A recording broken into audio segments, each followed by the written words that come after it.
So hello everyone, and a very warm welcome to this webinar from PV Tech and Energy Storage News in association with Solace. I'm Ben Willis, I'm the Managing Editor of PV Tech. Today we're going to explore some of the rapid changes in the way homeowners and businesses procure, consume and are charged for their energy, and how technology is evolving to meet those needs. It wouldn't be an overstatement to say the recent pace of change in the energy landscape has been breakneck. Growing savvy of the prices they pay for their energy and how those prices differ throughout the day. Equipment providers are responding to a more informed customer base with increasingly sophisticated solutions designed to meet changing expectations and ensure users have the greatest possible control over their energy. This webinar will explore some of the cutting-edge developments in energy storage hardware and software that are changing the game for energy users and installers.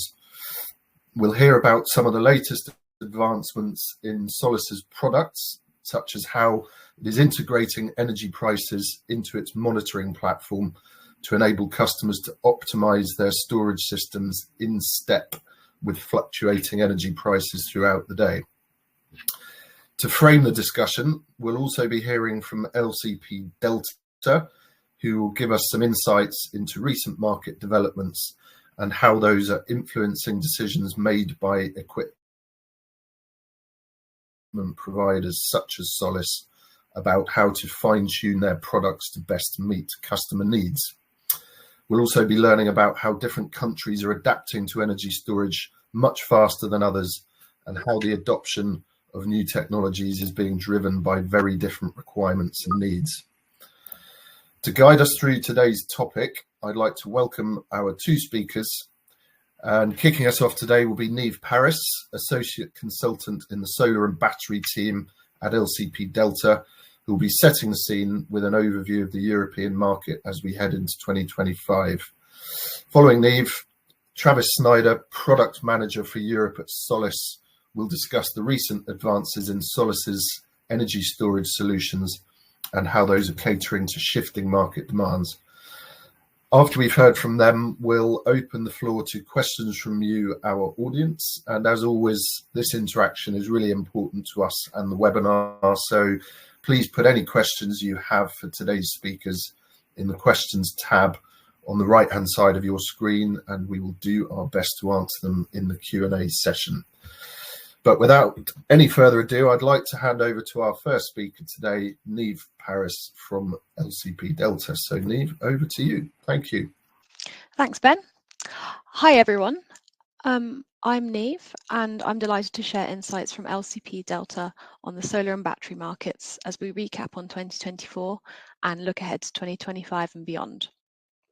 Today's discussion will also highlight the key opportunities these trends present for inverter players. Firstly, I'd like to introduce LCP Delta. If you're not aware of who we are, we support clients in navigating the transition to clean energy by providing bespoke research, forecasting, and data visualization platforms to help navigate the complex and evolving energy sector. We cover the whole energy value chain via subscription research, consultancy, and tech products. I'm here from the solar and battery research team, and you can see the other topics that we cover in subscription research here. Amongst others, we have dedicated teams for HEM, new energy strategies and flexibility. And these are all topics that we will touch on today. So to start, I'll give you an overview of the solar market, where we are in terms of capacity since 2020 and where we'll be in 2030. Following the boom in 2023, 2024 proved to be a challenging year for the industry due to factors such as a high interest rate environment and lower retail electricity prices. Europe's solar PV market is set to return to more normal growth by 2030, with residential and C&I sectors being key contributors. Now let's look at battery annual installed capacity, how it looked in 2020 compared to 2030. The annual installed capacity is set to be 12 times larger in 2030 in comparison to the start of the decade. We have a market data platform called SolarBase, in which our subscribers can see very detailed breakdown by year, country, and segment. It's important to note that growth trajectories differ for each European market, and this is due to factors including policy incentives, retail electricity prices, the cost of living, electrification, and market maturity. So if we take Germany as an example, as it's the largest market, with over 81 megawatts of C&I installations and 3.6 gig of residential installations in 2023. The main drivers of the battery market in Germany include high energy prices, which have been significantly greater than remuneration for PV injection. Additionally, a strong PV market with higher battery attachment rates and national subsidy programs, along with easy financing from the National Green Bank KfW, have supported the market. Pulling out another example, in Italy, battery installations have been driven by the super bonus, which ends for single family homes at the end of this year. 2023 was the best year so far, with 3 gigawatt of residential batteries installed. However, the phase out of net metering is expected to be a key driver of self-consumption and therefore battery installations out to 2030. Net metering has also been a barrier to the Dutch battery market, so despite high solar saturation, battery attachment is at around 1%. Once net metering ends at the end of 2027, the residential battery market is forecasted to grow. So for inverter manufacturers, this means a growing demand for systems that integrate seamlessly with diverse battery and solar setups. The shift towards behind-the-meter solar and battery solutions emphasizes the need for inverters that enable smart, efficient, and adaptable energy management. So, what were the key market developments in 2024 and what's the outlook for 2025? In 2024, leasing and financing models gained traction, while standard flat tariffs dominated the market. At the same time, most distributed energy resource solutions remained siloed, so there was limited, although increasing, interoperability. And as we move into 2025, digital services and interoperability will take center stage, opening new value streams for solar and battery players. For inverter players, this translates to opportunities to develop solutions compatible with evolving home energy management systems, dynamic tariffs, and demand-side flexibility to enhance their value proposition. Our colleagues in the HEM team are doing a series on interoperability at the minute, including a webinar in early next year, so let me know if you're interested in that. So, firstly, I'd like to give a bit of background on where we are in the adoption curve today. So to achieve mass market adoption, we must overcome the second chasm in residential solar. Part of this is delivering a range of innovative financing and leasing business models. Also, policy support is decreasing, so we're moving from a subsidy-led environment to a compliance-led one. Up until now, for early adopters on the left-hand side of the curve, price was the main incentive for those not mainly driven by the green agenda. However, simplicity is becoming as important as price and will be crucial in overcoming the chasm into the mainstream market.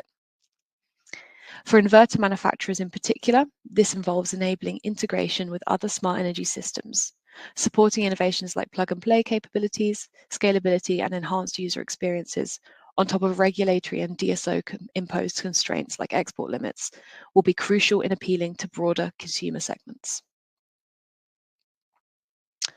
So, interoperability is on the rise. A huge part of this is facilitating digital service and home energy management, energy insight apps that enhance customer engagement and transparency, appliance optimization solutions targeting specific high-consuming energy devices such as heat pumps and EVs, and automating usage based on real-time data and dynamic pricing models, and home energy management systems that integrate multiple energy assets and other smart appliances within the home. Now, I've already mentioned the Dutch market. In the Netherlands, there's a high penetration of renewable energy, particularly wind power, meaning there is sometimes oversupply during periods of high generation and low demand. This oversupply often results in negative wholesale electricity prices. By configuring batteries to discharge during these times, households can benefit from reducing grid congestion, supporting market stability, and most of all, avoiding costs. This speaks to the principles of appliance optimization, where smart technology automatically respond to dynamic pricing models, and home energy management, which integrates multiple energy assets to maximize savings and environmental benefits. Inverter players have a vital role in this ecosystem by enabling real-time data exchange and automation between appliances, solar panels, and batteries. Providing consumers with energy analytics, cost-saving automations, and seamless integration will position inverter manufacturers as key enablers of smarter homes. The HEM team at LCP Delta has analysed companies offering home energy management and optimization solutions across various sectors, including HVAC, EV charge points, inverters, and batteries. They looked at over 200 companies and standards, including API, Modbus, OpenTherm, and proprietary protocols, to name a few. And they observed a growing trend of new players from adjacent markets entering this space, such as HVAC and solar manufacturers. Additionally, they examined communication protocols used by key players. Proprietary protocols, which are communications protocols that are owned by a single organization as opposed to open source, are most common amongst HVAC OEMs with 71%, but they are present in other OEMs too. Asset connectivity is the backbone of integration and HEM. However, connectivity levels and use cases such as HEM are affected by the use of proprietary protocols because it limits third-party visibility and/or control. And so installers and end customers will be looking for product bundles that are not only based on price, quality, and warranties, but also how smart it is and how easily it can be integrated into the home ecosystem. And now on to tariffs. In 2024, the electricity tariff landscape varies across different countries. What the pie charts are showing is the number of available tariff types on offer. So it's not a reflection of how widely adopted each tariff is, but rather from the electricity retailer side, what does it offer? You can see that in the Nordics, electricity retailers are more likely to offer dynamic tariffs. Dynamic tariffs are in the grey shade. You'll get these more often in countries with high smart meter rollout and less drastic swings in wholesale electricity prices. However, in general, standard tariffs are the most commonly offered tariff type. So how does this compare to actual adoption rates? Well, according to our customer research and corroborated by national electricity market statistics, standard tariffs are still the preferred choice for many households. Though there are some country level variations, as you can see on the box on the right, but this is today. What about in the next few years? As tariffs evolve towards time of use, type of use, and dynamic models, inverter players have an opportunity to enhance their systems with smart controls that optimize battery usage based on real-time pricing. Markets like Sweden and Spain, which lead in dynamic tariffs, show how innovation can drive adoption. Inverters that enable consumers to participate in flexibility markets will unlock new revenue streams for both users and manufacturers. So, as a result, electricity tariff innovation is on the rise. The energy crisis briefly slowed down innovation in tariff design and the penetration of smart tariffs as customers were looking to primarily be protected from price increases and volatility. Tariff innovation has resumed since, with a rise in the offer of static time of use tariffs and appliance-specific tariffs across all markets. In fact, in markets such as Germany, from 2025, all electricity suppliers will be required to offer dynamic tariffs. The adoption of innovative tariffs is tied to how well hardware and software can integrate with the tariffs themselves. By enabling seamless automation through inverters and batteries, you can simplify the customer experience and drive greater uptake of dynamic tariffs, for example. The easier it is for consumers to access and benefit from these tariffs, the faster the landscape will evolve.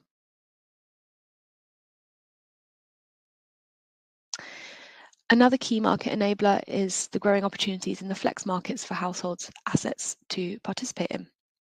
This is to reduce costs for households if they optimize their demand profile and avoid peak price times, and as a means to generate some revenue for supporting the grid system operator with flexibility services. Countries like Great Britain, France, and Sweden are leading in offering explicit flexibility opportunities, while other European markets are still catching up.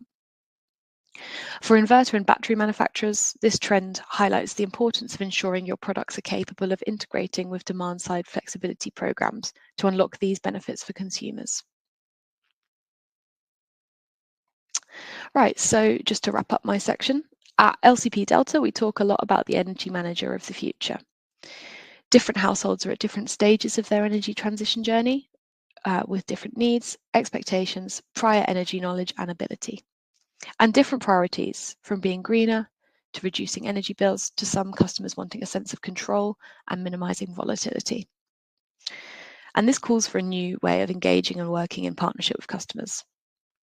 It calls for a customer-facing energy manager that can offer personalized propositions that bundle together tech products, energy management, software, services, and energy tariffs, all underpinned by data, AI, and green finance. If you're a traditional manufacturer, installer, or energy retailer, it's not to say that you have to transition all the way to becoming a comprehensive energy manager of the future. You can always work with partners and play a part to achieve that outcome for end customers. Thank you very much for listening to the market update from me. If you want to chat about anything that we've discussed today, feel free to send me or my colleague Rishi an email. But for now, I'll pass over to Travis. Thank you, Neve. That was really good. Hi, everybody. My name is Travis Snyder, and I'm the product manager for Europe and South Africa. And I just wanted to quickly say thank you for taking your precious time to come sit and listen to us. And today I will go over some massive upgrades in the storage systems that Solus is releasing to the market. And I want to remind everybody that we are here at the end, and we will have time to take your questions. And Neve will stick around if you want if you want to ask her about the market. And then, yeah, so let's get started. First of all, I wanted to show you guys and gals a little bit of our lineup, just briefly. I'm not going to go into too much detail, but just starting from the left. A new off-grid inverter. A lot of people don't know that we offer an off-grid inverter, but we do have a 4 to 5K. And then we have a new updated AC coupled. So if you just want to add storage to your system, you just put this AC coupled inverter on. We have a brand new 3 through 8K single phase plus inverter. And then to the right, the 8 through 15K 3-phase with a low voltage battery, which is our brand new one. And that's kind of shooting shockwaves across the market because it's low voltage battery, and we're one of the only ones to have this. So, and then our classic 3-phase 10K hybrid, and then over for commercial we have a 12 through 20K hybrid, and then 29 through 50K, and all of those can be paralleled. And all of like the really brand new inverters in this lineup are the ones with the display, because customers complained that we removed the display, so we put it back basically upon customer demand. So next we're gonna, I want to take a little bit of this section and I want to split it into two. So we're gonna do hardware first, and then we're gonna move over to software. And at Solus, we love, we're traditionally hardware focused, but now we understand that software has become like really the most important part of the system. So we are investing and developing rapidly in that section. So first of all, hardware updates.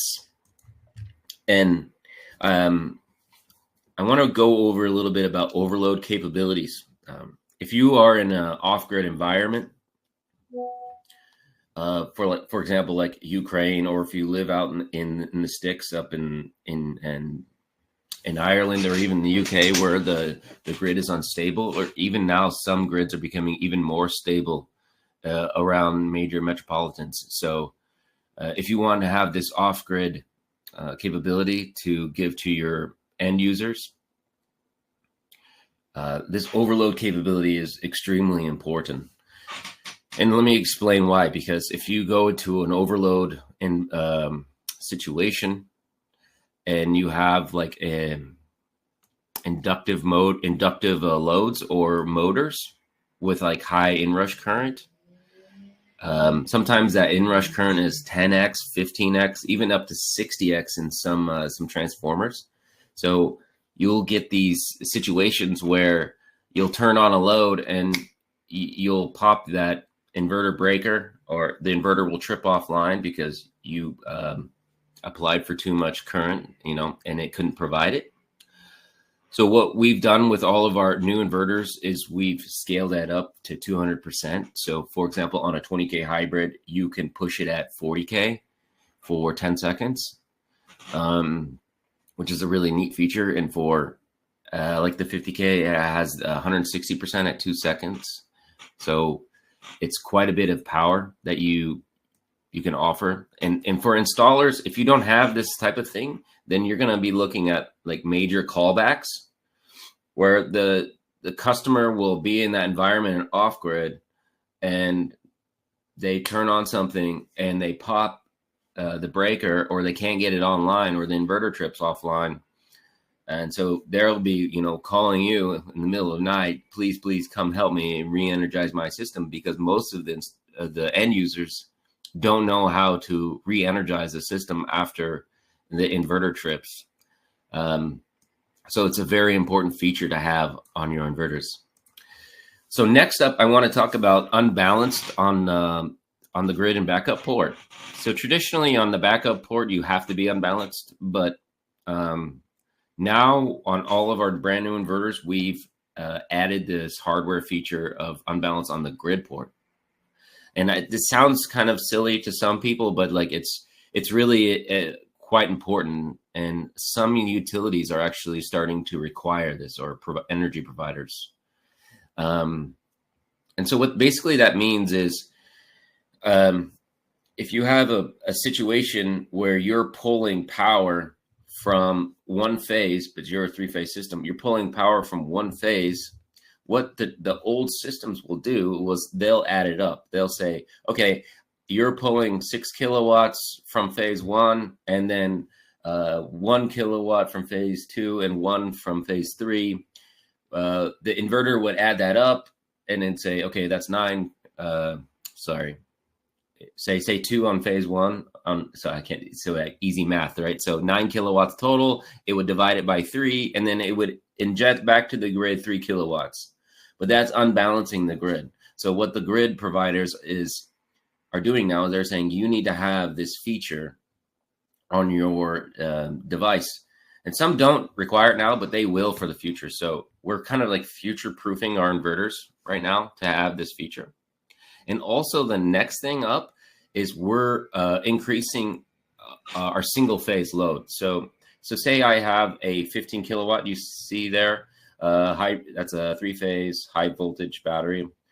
On one phase, traditionally, you could only do 1/3 of the nameplate. So 5 kilowatts on each phase you could send down. But now we have this unbalanced feature, we said, okay, we need to do more on one phase if we have this feature. So we do 50% basically of the nameplate. So you can go up to 7.5K in one phase. So that will handle, most loads that you throw at it, even a heat pump. Next, I want to explain the switching. Switching between on-grid and off-grid is extremely important. And if you look on YouTube, you see some of the videos that I've made on how quick our inverters now switch.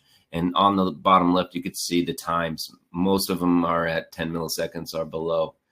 The one that's 4 milliseconds is single phase, so it's much quicker, but the 10 milliseconds is a 3-phase. But even doesn't matter. If you switch the grid off and you have loads connected to your backup port, you can't tell in 10 milliseconds.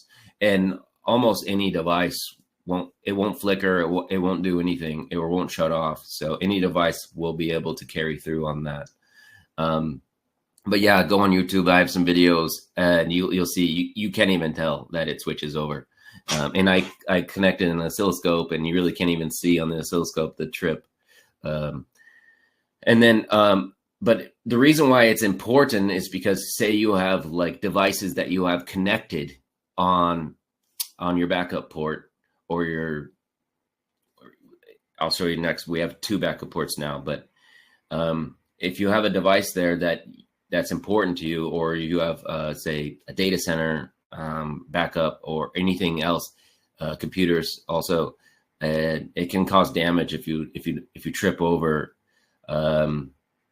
If you just cut the power immediately, it can cause damage. So next, I want to talk about our smart port that we've added in all of those brand new inverters. And if you see on the bottom there, you'll see like a backup port and a smart port. This is something that's really interesting and a lot of people don't understand. So I want to take a few minutes to explain it. So the smart port it can be used in 3 different situations, right? You can use it as a generator port, AC coupling, and a second backup port. So generator port, it has a smart generator port. So you can connect a generator to it. And then if you need, if you run out of battery and the inverter will say, okay, let's turn the generator on. Our battery is like say 5%, and it'll kick on the generator. The generator will turn on. It'll charge your battery up to whatever percentage you want, say 95, and then it'll trip it off. The inverter will tell the generator to turn it off, and then it'll continue running. So you're using the least amount of diesel that you possibly can. So it's even more greener in that situation. But you have that, that second backup, basically. You have your battery, and technically solar, if solar's out, and then you have that generator if you're really needing it for that situation. And then for AC coupling, which is really neat, actually. So say you have a system that's 20 kilowatts, right? And you have a 20 kilowatt, say, Fronius or an ABB inverter, right? You have that 20 kilowatts. The utility won't let you put on another 20 kilowatt, but you want to have storage. Well, I can't put another inverter on, so I have to replace the inverter. But what am I going to do with my old inverter? So what's cool about this is you can connect that old inverter into that smart port, right? You still have 20 kilowatts connected to the grid, so the utility doesn't care. They're fine. But now you have that 20 kilowatts from that old inverter, and then you can connect more power if you want, and you can connect a battery. So now you have a storage system. You still are using your old inverter that you want to keep because it's still working or whatnot.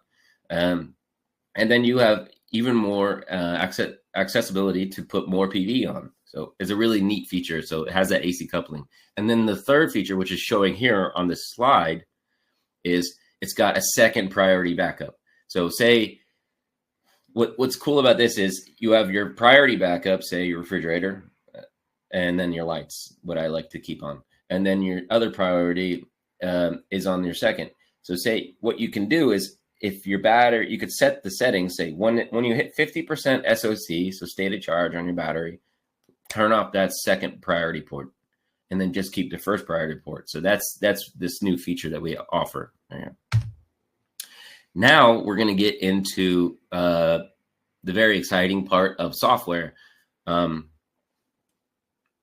Solus Cloud is ours. We developed in-house. We have over 25 engineers working on Solus Cloud.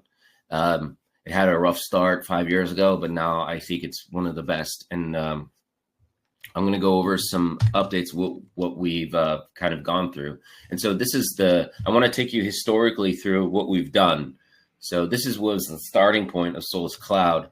On the left, a basic Resi plant, just showing PV production and daily, monthly, yearly yield. And then on the right, a basic storage plant. You have your PV on the top, battery on the bottom left, your grid on the top right, and your consumption, your home on the bottom right. And naturally, the next step is to add control. And we added control to the PC and to the app. So now the users can go in, set what time they want to charge. They can set their battery reserve on, or if you see here in the middle, you could set your unbalanced output. So a lot of new controls, and we're adding more and more every day. So on the right, actually, you could see a new feature that we put in. You could say at charge time slot 1 from 2 a.m. to 3 a.m., I only want to charge to 50%. So customers want that for some reason. No, I don't know why, but they wanted this, so we added it in. And then we added another 3 more charging slots, so we have 6 in total. And then after that, the natural next step is to add energy pricing or tariff data, if you will. So we got with Nord Pool, we import Nord Pool data into Sol's cloud, and it's offered to you for free. So on the bottom, you'll see the regions or where we offer it. And that's everything that Nord Pool, because we have the whole Nord Pool package, everything. And when Nord Pool adds more countries, we'll add those into the portal. So Nord Pool will give you a buying and selling data. And so what we did here is we show it there on your monitoring portal. And then some, like Sweden, there's like 4 different sections. So you'll have to set which section of Sweden you're in to show the correct energy pricing. So the next step naturally is, what am I going to do with that energy tariff pricing? You know, what am I going to do with it? So the cool thing about Nord Pool is it's the next day, right? People don't realize, okay, I get my instantaneous energy pricing. No, it's set for the next 24 hours. So just think about in a stock market situation. If you know what, say Apple is going to sell next year or next day, tomorrow, then okay, I'm going to buy right now and I'm going to sell it tomorrow at 2 p.m. when it's the peak. So this is basically the easiest stock market in the world. And so what customers are doing, they're realizing this and saying, okay, I'm going to stack a lot of batteries and I'm going to set my what we call here peak valley arbitrage. And you're going to set the threshold on what you want to charge. So say I want to charge below 10 pence or 5 euros or Czech crowns, whatever. Yeah, it'll change the currency in the system. And then I want to discharge. If you get paid to discharge, some tariffs don't, some energy providers don't allow it. But if you do, you set it, okay, I want to discharge at 50 pence per kilowatt hour. And then it'll just, because you can see on the screen, on the green, it's charging. And then on the purple, it's discharging. And so I always tell people it's the easiest stock market in the world. So, and then you can define it as you wish. Along with that, we are introducing our EV charger next year in January. And so the natural thing to do is incorporate it with the tariff data, because you bought this EV vehicle and you have a solar system and you want to charge it, the EV, at the cheapest price. Naturally, it's all about money, basically. So what we're doing here is we're saying, okay, I want you to charge, what you can tell the system is, I want you to charge my car to full and I want it to be ready by 6 a.m. at the cheapest price. So our system will go through and say, okay, and then it'll say, these are the cheapest times. I'll allot you 4 hours to charge, or however long it takes to charge. And then by the morning, you'll be charged at the cheapest. So it's really, really interesting product offering, because we know that there's a lot of EV chargers on the market, but there's not a lot offering this whole solution. Plus, you can pair it with the Solus inverter, and then what customers are struggling with now is, say you add like a wall box EV charger, and then you're going to add, say, a Huawei inverter or something. They don't mix, right? So if your EV charger starts to charge, the battery will discharge, and so that's not mixing up. But now if you have a Solus inverter with a Solus EV charger, it's going to say, okay, don't discharge a battery. I'm just going to charge from the grid at the cheapest price. And so that's the connection that you need to make. And that's why it's important to have, the same device, Solus EV charger with a Solus hybrid. Yeah. Next up, heat pump control. Heat pump control, we just added it. We're doing test trials right now. And then the firmware is being done right now. Some of them are already done on some inverters, and then next month will be completed on all of our inverters, storage inverters. So basically what this does is it has a 2-wire connection to your heat pump. And then it will tell the heat pump, hey, I'm ready. I have enough energy to power you right now. if the thermostat is, say, below max, then turn the heat pump on. So and then you could set it with the system. So enable it at this SOC, state of charge, battery percentage. And then it's got a lot of these features, and then you can set it to schedule all week, each day, when you want to turn on the heat pump. So a lot of great things with that coming out. I'm excited to get testing on that. I have a few people in Germany testing it right now. So if you want to test, reach out to me. If you have a heat pump and a Solus inverter, let's do it. This is something that's very important. Neve actually talked about this in her presentation. So we have time plans, but also if you look on the bottom left here, I want to focus on this PV shutdown. So what did Neve say? Neve said there's going to be some negative pricing. There already is technically, and I'll show it on the next slide. So negative pricing basically means what it says. It's going below zero. And what happens when it goes below zero? That's an important question, especially for your energy provider. What happens when it goes below zero? It means that you pay if your solar inverter injects into the grid. So people are like, "What? Wait, what? Why am I doing that? I'm giving the utility free energy." They don't want it. They don't want that energy because they're already at max. So what they want you to do is use energy. So what we did was we realized this, so we added this PV shutdown feature. So the PV will shut down. It'll charge the battery up to full, and then it'll wait for energy pricing to go to zero or above. So I'm going to show you next on actually negative pricing. Negative pricing is crazy in my opinion. It's good for a lot of people if you can use it. A lot of people don't realize that it's there. But in Great Britain, 149 hours of negative pricing in 2024. We're expected to be like 5 or 6 times that. But Finland is already at 5% negative pricing. So if you can utilize that data within, say, Solus Cloud, say I've got negative pricing, I need to charge my batteries, I need to turn my heat pump on, I need to use the washer, I need to charge my car, because it's zero. They're basically begging you to use energy because they have too much. So it's really an interesting topic. And if you want to know more about it, please reach out to me. And last but not least, I guess a little drum roll. Solus is now introducing AI to Solus Cloud, which is in a very limited version right now. But basically, when we looked at AI, what does AI do? It's basically there to help humankind. And how are we using it to help? So what we're doing is we're saying, what's our target? Our target is for our clients to use the least amount of energy and spend the least amount of money on energy. That is the target. So that's how we're programming the Solus AI.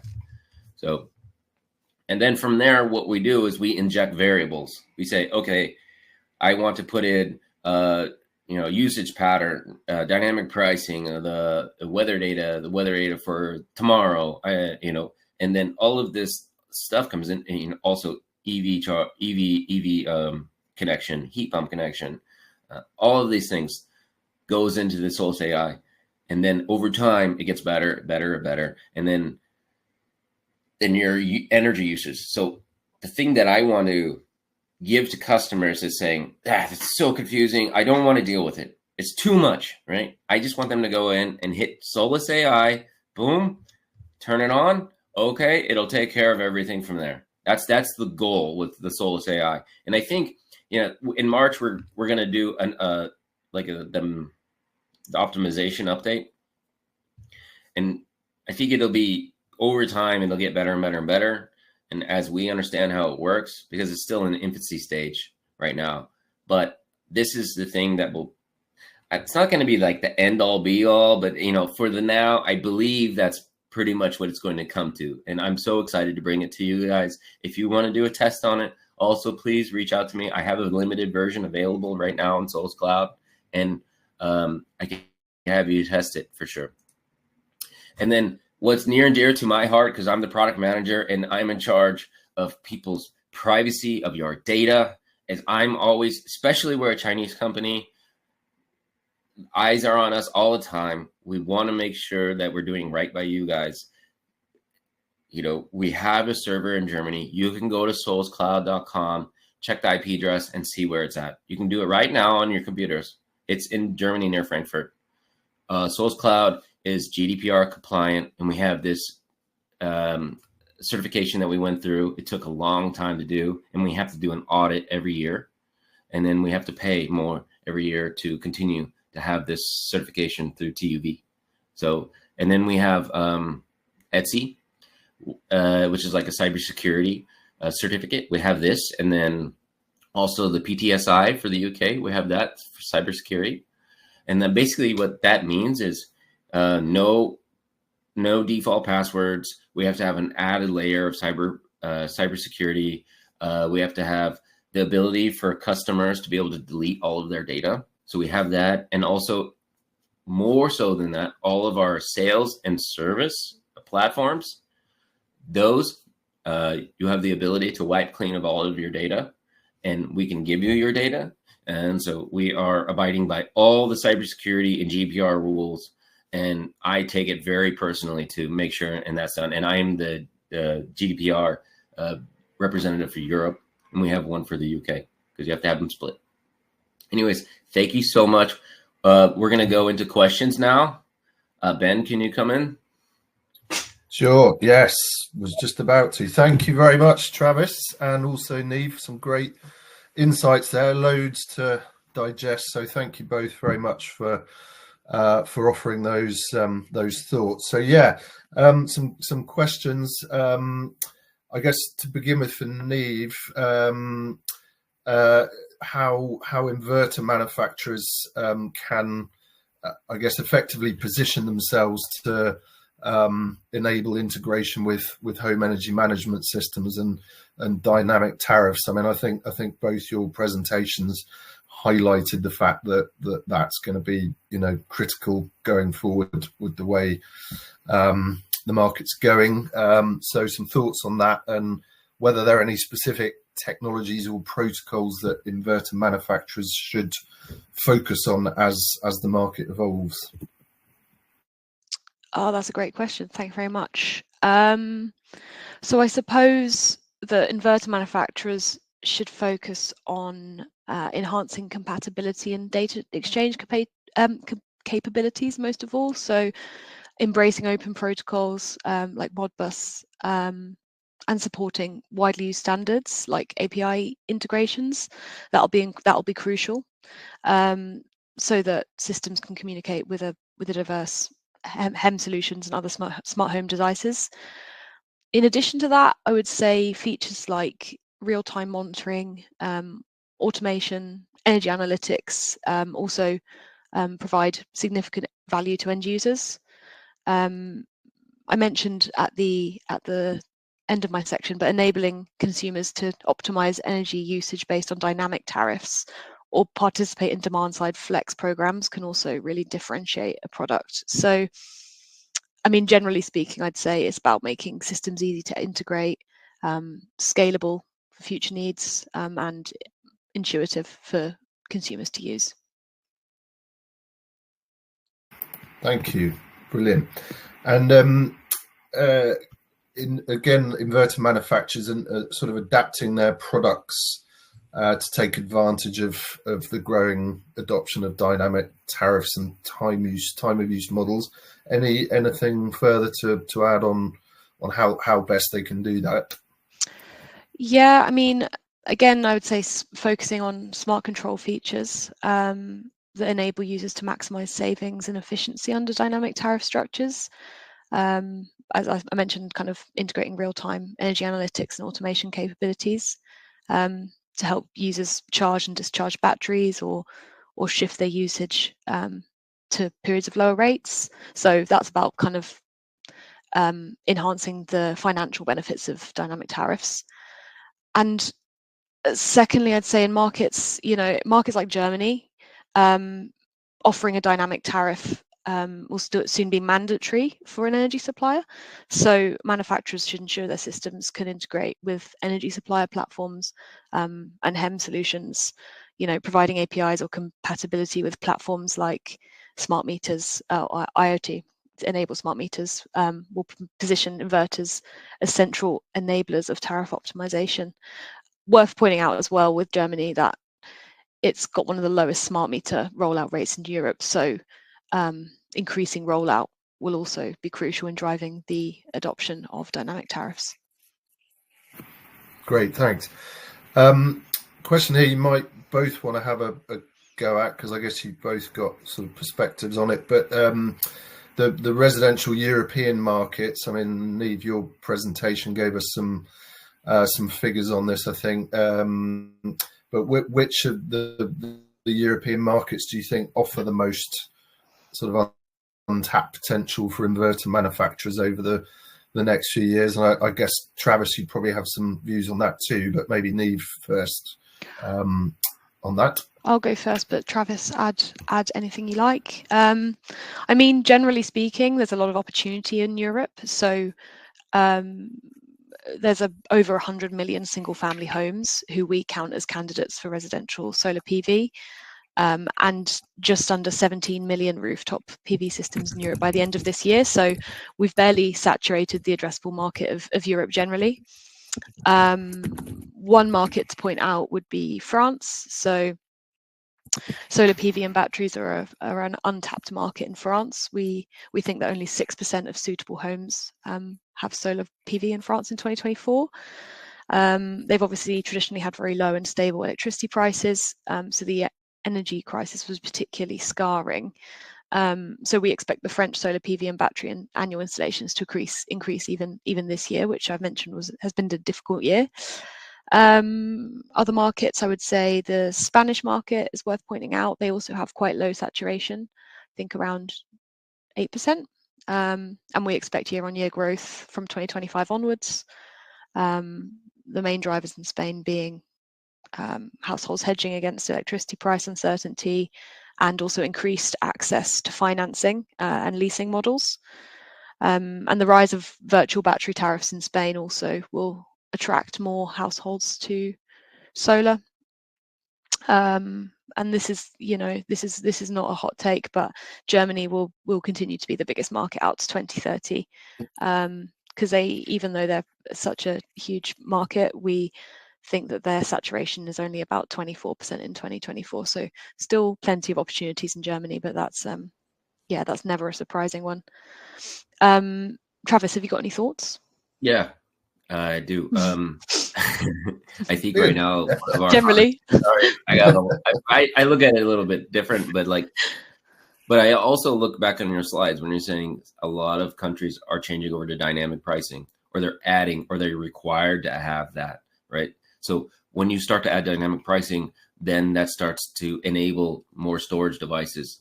And also what I see is a lot of it is just legislation. So like, for example, in Poland, when they changed their energy subsidies, the market just basically went to zero. And now it's changing over to stabilize now, but the market went to zero and now it's coming back up. Also, it's tough to talk about, but Ukraine is a huge market because people need energy, and the energy is being cut off in all sections. So we are shipping a ton to Ukraine because, like I talked about, that off-grid feature, that's a huge feature for them. I'm not talking hundreds, I'm talking tens of thousands of product pushing into Ukraine so people can have energy to turn their lights on, and turn the heat on. And also, Belgium changed recently. So it used to be basically the utility was a battery, and now they cut that off. And it's a big battery market right now. And the Netherlands is very interesting because of the electricity prices are big swings. So what customers are doing is they're basically putting in an inverter and a battery. They're not even putting it in PV. This is a huge market for energy trading. Sweden's always been a big market. But as far as saturation, I think you're right. Spain has the most sun. I don't know why there's not more solar here, but It's a lot about the legislation. They need better subsidies. Portugal is going to be a better market, I think, next year. So I can go on and on. Great. Thank you very much. So maybe just turning to you, Travis. Oh, wait, hold on. Hold on, Ben. Go on. I wanted to mention that the Octopus Energy pricing was 99 pence like a few days ago, which is crazy. And those are the situations where you can really benefit from having a storage system. Nobody wants to pay that much. Indeed. Okay. A few questions about your presentation, Travis. Sure. Eagle-eyed might have spotted on the slide where you showed about the tariff pricing and where that was available on Solis Cloud. There were some significant ones not in there. Spain or Italy, I think, were notable by their absence. What about those markets that aren't yet included? Yeah. I think you said as and when they were in Nord Pool, then you bring them in. But until that happens, are there any other options? It's unclear when Nord Pool will add Spain and Italy, if they will. But we're actually working with a company called Flatpeak, and we're integrating them into Solis Cloud. And what's really interesting about this company is you log into Solis Cloud and you want to show your tariff data.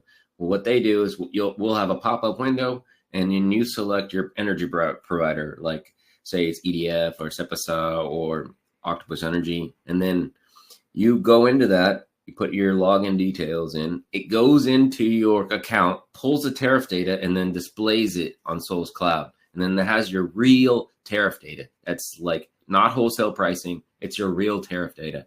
So that will enable Italy, Portugal, Spain, Greece, even some parts in South America. I mean, it's got many, many countries. So we're looking forward to giving that to our customers, but it's still an implementation. Great stuff. Thank you very much. And the monitoring platform maybe perhaps looks a little dated. Any plans to upgrade or relaunch at any point? Yeah, I get that question a lot. Design changes quickly. So I do agree with the people that have asked that question. It does look a little bit dated because I think it was really designed by engineers. So what we've done is we contracted a UI UX large company that's works with like Nike, Reebok, huge companies, and they're gonna help us do a total redesign of Solis Cloud, and just I think probably next year we'll have the best monitoring portal by far. And we're doing some trials right now, and it's going to be really neat. I think maybe June, July, we should have it up and going. But we're really looking forward to doing like a redesign. And then also we're moving all of our controls to the front, because right now people constantly complain to me, hey, it takes me like 5 buttons to get to the control section. So we've moved it up front now. So you log in, you push a button, you got the controls right away.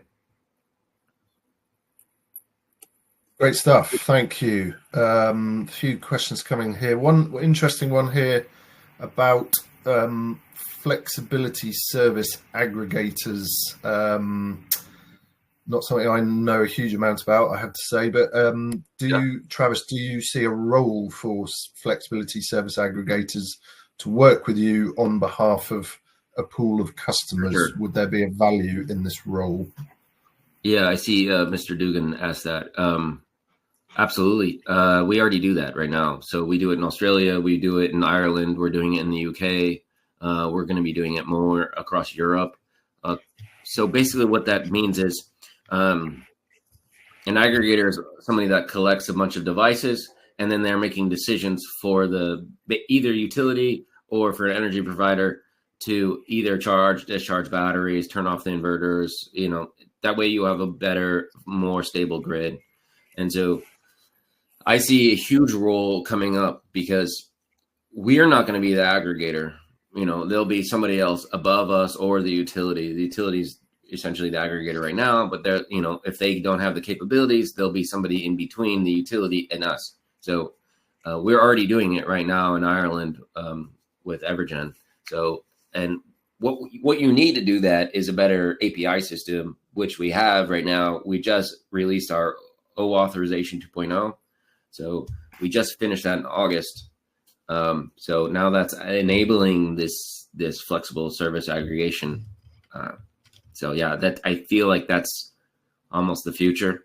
There's a lot of different paths to the future, but that's part of the future. Okay, well, sticking on the future, question here about some markets leaning towards an all-in-one residential and commercial unit. Is Solis looking at releasing an IP65 to 66 unit in the near future? That might mean more to you than me, but anyway, over to you. Yeah, that's a good question. We used to have one, and we put it out for the distributors to look at, and it didn't have a battery inside, so it was kind of like bring your own battery all in one unit, and it didn't really do very well. The price point wasn't good. But our inverters now are IP65, and some are 66. So it doesn't matter. You can put them outside in the cold, down to quite freezing temperature, and they won't be damaged. And we have inverters installed up in the north of Sweden, so it's not a big deal. But we are definitely still continuing to look at an all-in-one unit. We have it on under a strategy roadmap to kind of look at. So it is something potentially we will have in the future. So that's all I can say for now, Alfred. I think it's Alfred that asked that. Yeah, thanks for that. Yeah. Well, we're nearly up to our allotted time. I had a question myself, actually, and I know that sort of the hot news of what we've heard about was your AI integration and the launch of that in its sort of early form. I mean, AI is everywhere now. We're hearing more and more about it, and that's only going to increase, I would have thought. And I would say it's probably fair to say we're only in the foothills, really, of where AI is probably going to go.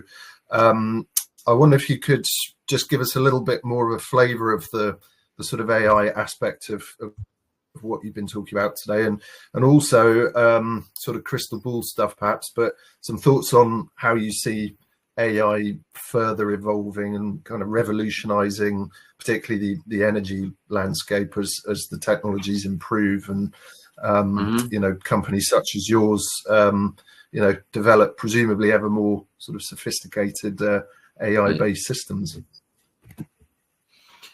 Yeah, so I guess AI is, if you look at our software, it's in steps, right? It's not just developed overnight. It's adding all of these things. That's why I try to show you guys, from my perspective as a product management, I look at it like, okay, add this section, add control, add the tariff, and then we're slowly building it up to where it is now. It doesn't happen overnight. It's like, the iPhone 3, 4, 5, 6, 7, now we're at 14. It's steps is what my point is.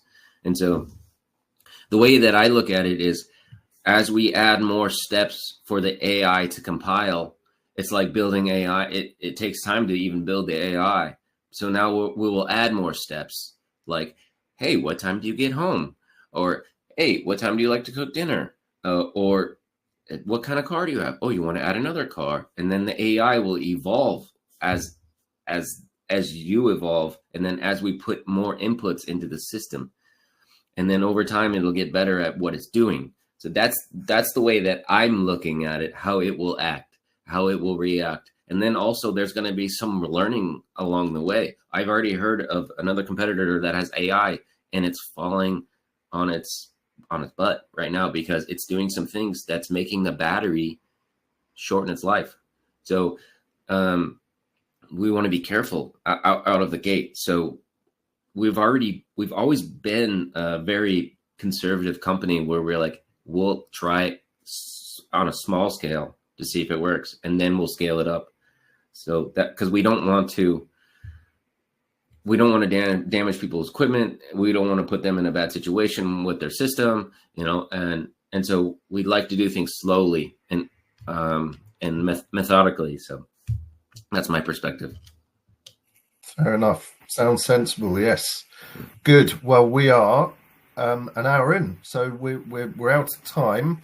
But many thanks to everyone who sent in questions. There's a couple we didn't quite get to, but I'm sure the Solis team will be happy to follow up with you individually on those after the webinar. So yes, that brings us to the close of today's webinar.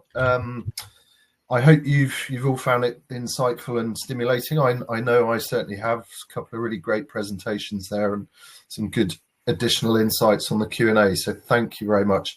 Recordings of the presentations will be emailed to webinar participants in the coming days, and then it will also make its way onto PV Tech and Energy Storage News' on-demand sections. So all that's left really is for me to say a huge thanks to Niamh and Travis for your presentations today. Really great, guys. So thank you very much.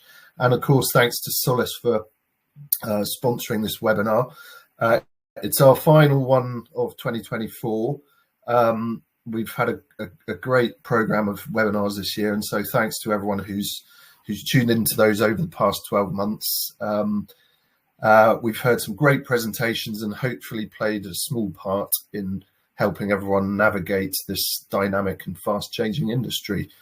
So from me and all of the team here, have a very happy Christmas and a prosperous new year. Thank you and goodbye, everyone. Thank you.